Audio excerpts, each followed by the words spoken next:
Welcome to Kenton's videos. Enjoy the video. In this video, I will show how to make a pop-up folder. To begin, gather your materials. You'll need 2 pieces of sturdy cardstock, perhaps from the back of a notebook, and a larger sheet of decorative paper for the cover. Don't forget your trusty glue stick, a pair of sharp scissors, and a ruler for precise measurements. A bone folder or even the side of a pencil will be essential for making those crisp, professional-looking folds. Next, let's construct the folder's cover. Take your large decorative paper and fold it precisely in half, forming the central spine. Now, generously apply glue to one entire side of your first cardstock piece, ensuring every square inch is covered. Carefully align and press this glued cardstock onto one half of your folded decorative paper. Place a pencil between the 2 cardstock pieces as a spacer, then glue and attach the second cardstock, leaving a small, even gap for flexibility.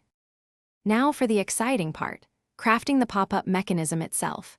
Begin with a fresh piece of cardstock, folding it in half to establish its central crease.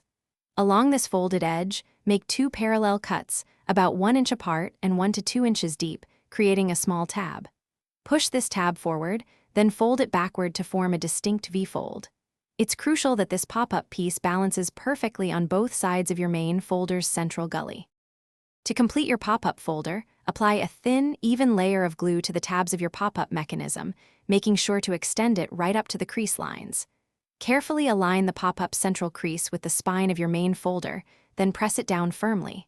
Close the folder and press again to secure the bond. Finally, smooth all edges and folds with a bone folder or your thumb. Now, personalize your unique pop-up folder with pockets, images, or any creative embellishments you desire. Thanks for watching. Consider subscribing if we helped you.